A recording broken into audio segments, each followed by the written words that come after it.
Okey, kita sambung tadi. So kita akan pergi pada sistem ekonomi moden. 5 ciri ni tadi. So yang pertama kita akan pergi kepada modal. Okey, cuba tengok modul awak tu kat sini. Okey, modal kita akan fokus kepada 3 perkara lah.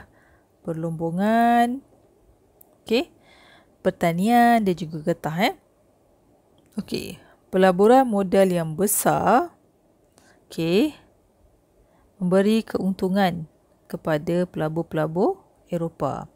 Okey, awak akan jumpa pelabur, awak juga akan jumpa pemodal. Okey, sama tak dua-dua tu? Sama.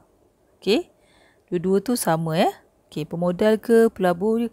Sebab buku teks kejap pemodal, kejap pelabur. Okey, dia ada dua perkara yang sama lah Okey. So, kenapa untuk perlombongan negeri-negeri Melayu kita tengok Sabah, Sarawak dan juga Sabah. Kenapa negeri Melayu memerlukan modal yang besar? Yang pertama, sebab mereka perlu potong ni lombong biji timah bawah tanah. Okey. Nak bina lombong biji timah yang bawah tanah memerlukan kos yang besar. Okey. Boleh highlight ni Sungai Lembing dekat Pahang. Okey, tempat bersejarah. Dan yang kedua, mereka perlu membuka kawasan lombong biji timah yang baru. Okey. Hal ini kerana lombong biji timah ni mendapat permintaan yang tinggi di pasaran dunia. Okey. Sebab itu, dari segi perlombongan, British memerlukan modal yang besar. Okey, ni dia. Diorang perlu korek bawah tanah, perlu disediakan landasan kereta api, perlu letak kereta api untuk mengangkut biji timah ni, kereta api yang baik, kereta api elektrik yang digunakan sepanjang bawah tanah untuk pengangkutan batu-batu mengandungi timah ke kilang. Nampak? So, kos-kos ini adalah tinggi Okey, ini adalah lombong biji timah yang terpanjang kat Sungai Lembing. Sekarang sekarang ni adalah muzium. Boleh datang melawat. Okey, tapi saya tak sempat melawat lah. Okey. Kemudian modal di Sarawak. Okey, tadi kita dah tengok negeri Melayu kan? Okey, Sarawak. Okey. Untuk Sarawak, kegiatan melombong dia adalah termasuklah emas, antimoni dan juga arang batu. Okey, menariknya dekat Sarawak jumpa pula petroleum. Okey, dekat Miri. Dan kenapa kos dia tinggi? Sebab bukan saja untuk melombong petroleum, tetapi juga memerlukan kos untuk kilang menapis minyak. Okey. Ini dia. Lombong petroleum dekat Miri kan. Untuk teknologi kat sini. Dan juga yang inilah. Kilang. Sorry. Yang kilang-kilang dia kilang menapis minyak. Kan. Sebab tu modal dia besar Okey, last sekali adalah di Sabah. Sabah pun sama juga dengan Sarawak, iaitu lombong emas dan juga arang batu. Dan dia juga menggunakan teknologi barulah dalam aktiviti perlombongan. Banyaklah teknologi sebenarnya.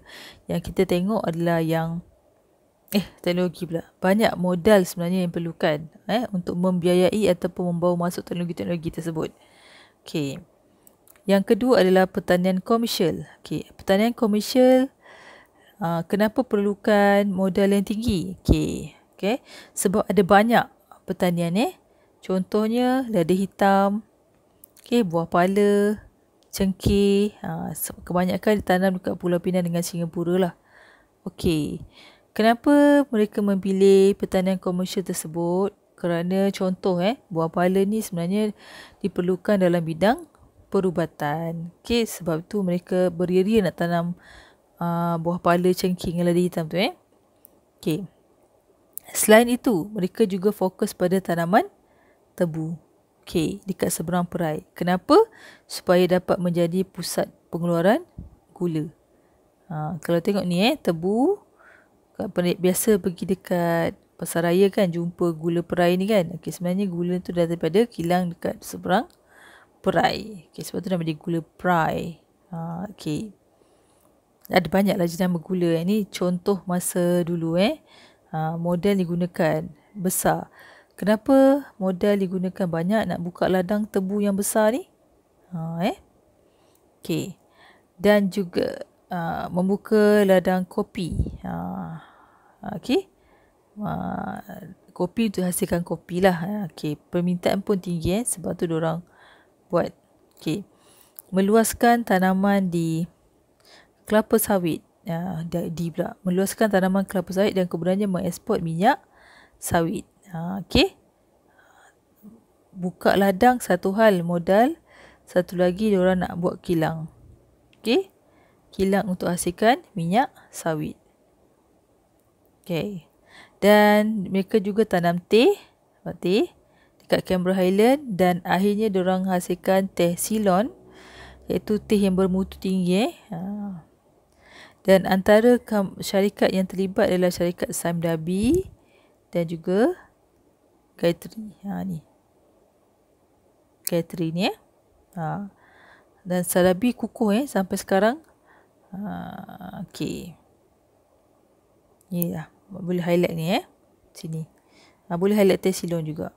Highlight highlight. Bisa guys highlight Yap. Okey.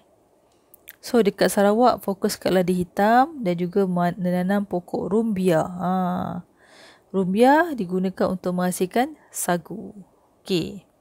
Tengok sagu. Ni pokok rumbia. Okey.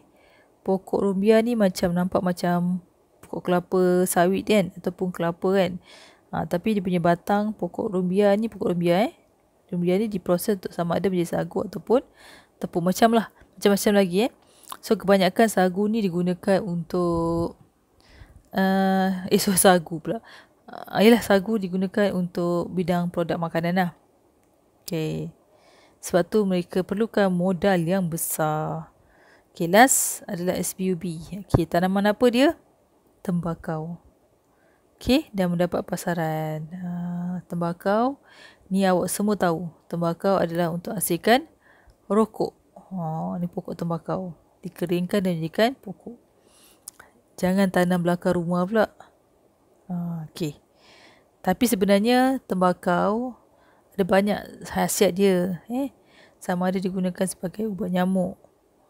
Ataupun penghapuskan serangga.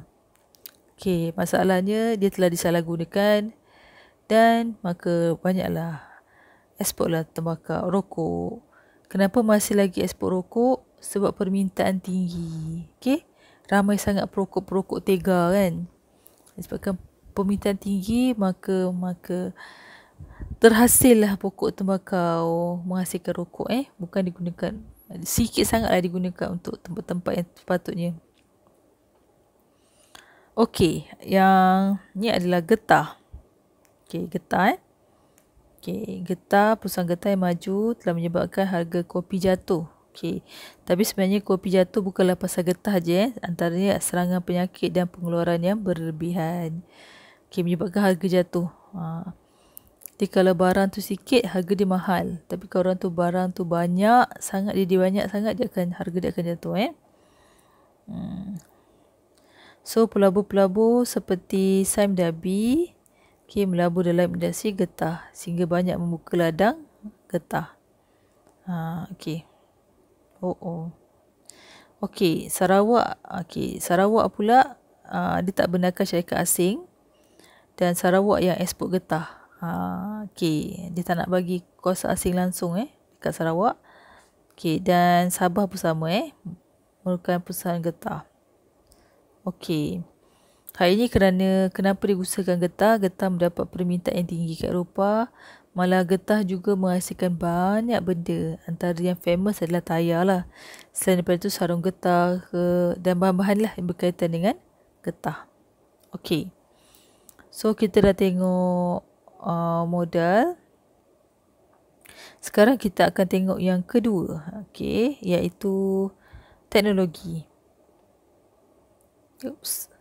Okey. Nampak tak teknologi di sini? Okey.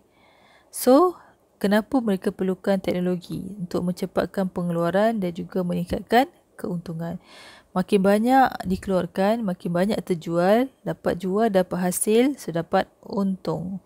Okey, so macam mana mereka percepatkan pengeluaran? Okey, yang pertama kita akan tengok dari segi pelombongan. Okey, yang pertama sekali adalah kapal korek. Okey, kapal korek di negeri-negeri Melayu. Dan juga mereka juga memperkenalkan perlombongan hidrolik, okey, yang menggunakan air tu, dan juga menubuhkan syarikat untuk melebur biji timah. Okey, antara teknologi lain seperti pelombongan biji timah, melebur dan juga mesin gerudi. Mesin gerudi Okey, ni dekat negeri-negeri Melayu. Okey. Okey, ni adalah contoh kapal korek. Bukan contoh. Sebenar kapal korek yang pertama kan masih lagi ada sampai sekarang ni. Okey, masih ada sampai sekarang. Tapi sekarang hanya mampu tengok je lah.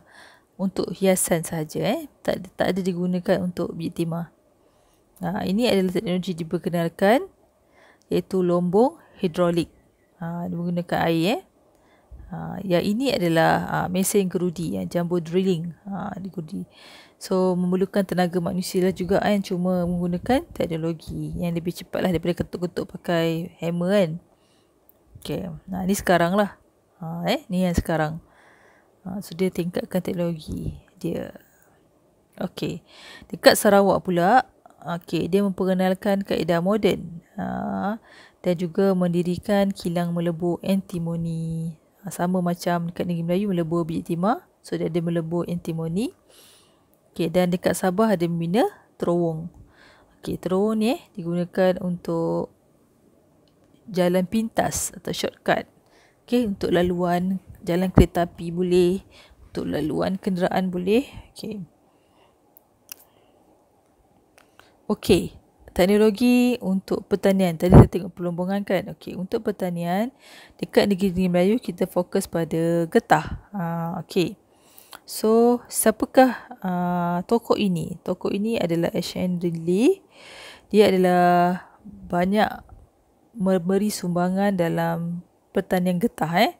Antara sumbangan yang kita gunakan sampai sekarang adalah teknik torihan ibidem. Okey, Ridley ni sebenarnya pengarah Taman Botanikal dekat Singapura sebab dia pengkaji bahagian pertanian lah, pendidikan dan pertanian Jadi, torihan ibidem ataupun sistem torihan tulang ikan hiring bertujuan untuk panjangkan hayat pokok getah ataupun tak nak bagi getah rosak. Okey. So beliau juga memperkenalkan teknik membungkus anak-anak pokok getah dalam arang. Tujuan dia adalah untuk anak-anak pokok tu tak rosak lah apabila diorang pindahkan, sebab diorang nak buka ladang getah banyak kan.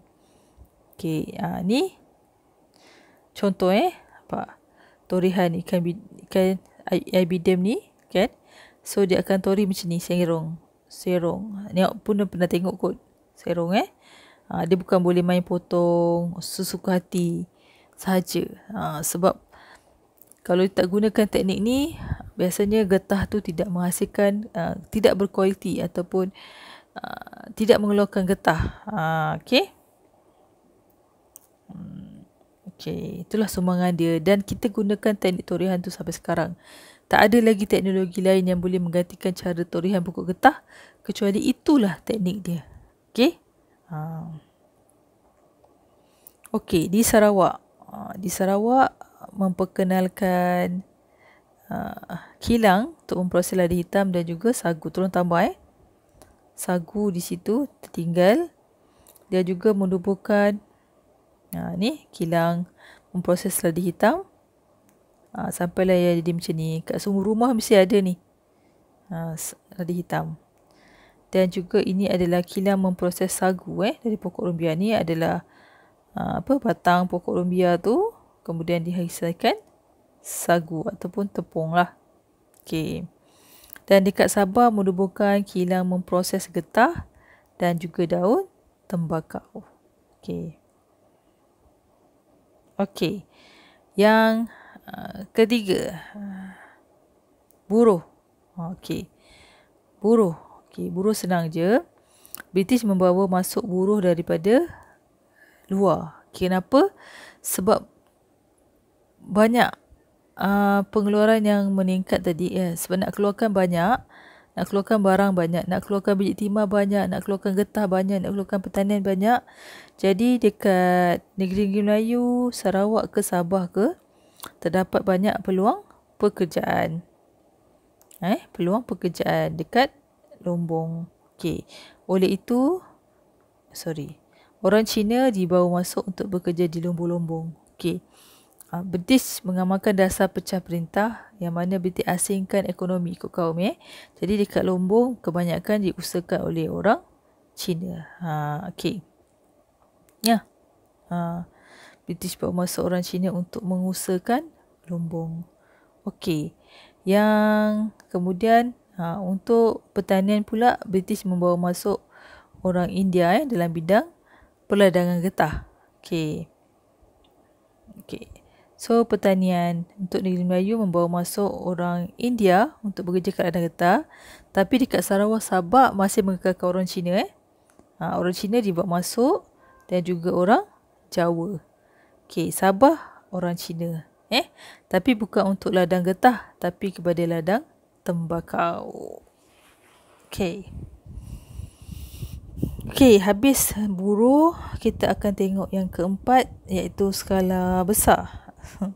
Skala pengeluaran yang besar-besaran lah. Okey. Ini saya tak bagi apalah, cuma saya nak buat catat je. Okey, bertujuan untuk ekspor bagi memenuhi keperluan pasaran dekat barat. Okey, tengok ni. Okey, kenapa kata skala besar dan bercirikan ekspor? Okey. Pertama kita akan tengok dari sudut perlombongan dulu. Okey. Cuba tengok graf ni kat sini. Okey. Graf ni menunjukkan perbezaan antara pelombong Eropah dan juga pelombong China. Okey. Yang depan ni adalah pelombong Eropah, yang belakang ni adalah pelombong China. Kalau awak tengok graf pelombong Eropah daripada sikit sampailah sini. Okey, Eropah. Okey. Kalau awak tengok pelombong daripada China, daripada mula-mula menguasai banyak sampailah merosot, iaitu China. Okey. Ini nak buktikan apa? Nak buktikan adalah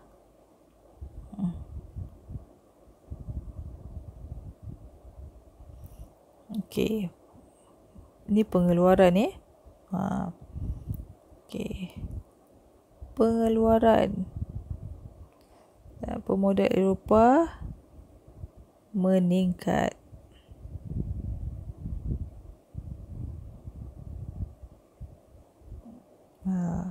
Meningkat ataupun semakin banyak. Okey. Lagi nak jelas, tengok Orang Batu. Okey. Dulu mula-mula 500 je. Lepas tu boleh tukar menjadi 30,000. Okey, nampak tak?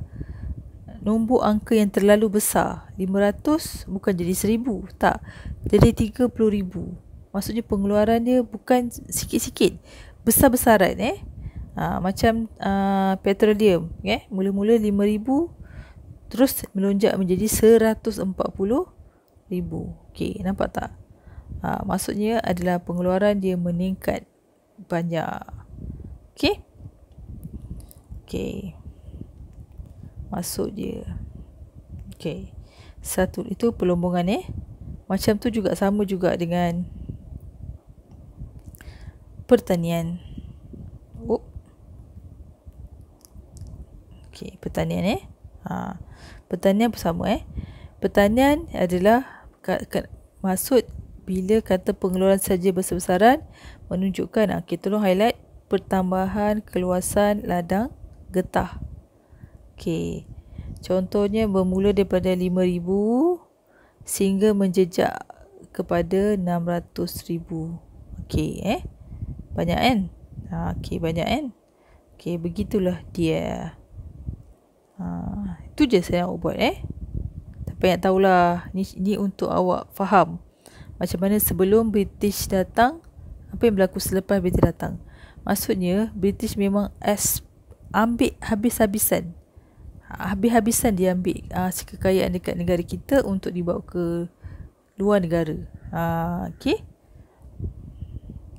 Okey, last sekali adalah tanah. Okey. tanah. Okey. Tanpa tanah ni, kalau tak ada, kalau ada modal je, kalau ada teknologi je, kalau ada buruh ni, tanah tak ada ni, tak dapat nak hasilkan skala yang besar ni. Okey. So tanah ni penting. Okey. So tanah ni merupakan aset, harta. Aset ataupun harta yang berharga yang perlu dimiliki oleh pemodal Eropah. Perlu dimiliki. Okey, sebelum diambil oleh British, tanah bagi kawasan-kawasan perlombongan ataupun peradaban merupakan kawasan hutan. Okey. Yang terokai. Sebab tu kalau awak tengok ada pertambahan kawasan, pembukaan kawasan ladang kan sebelum ni.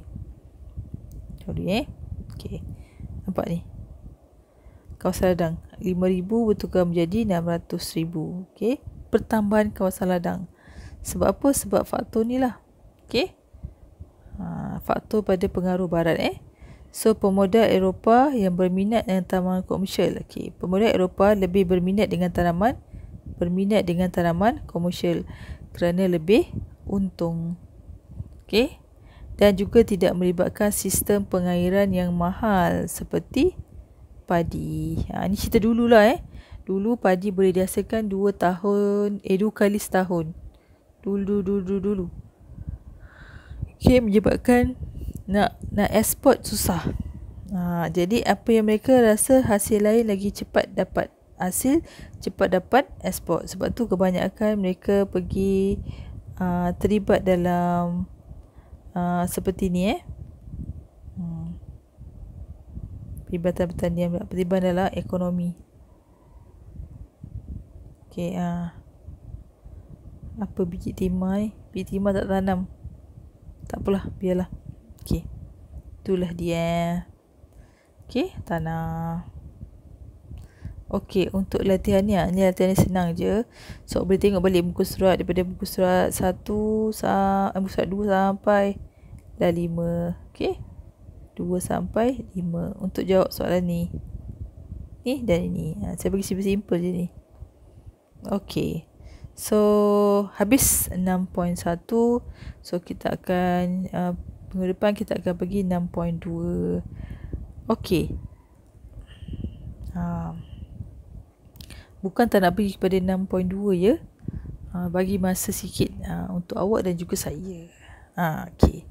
Terima kasih. Teruskan usaha dan belajar. Okey.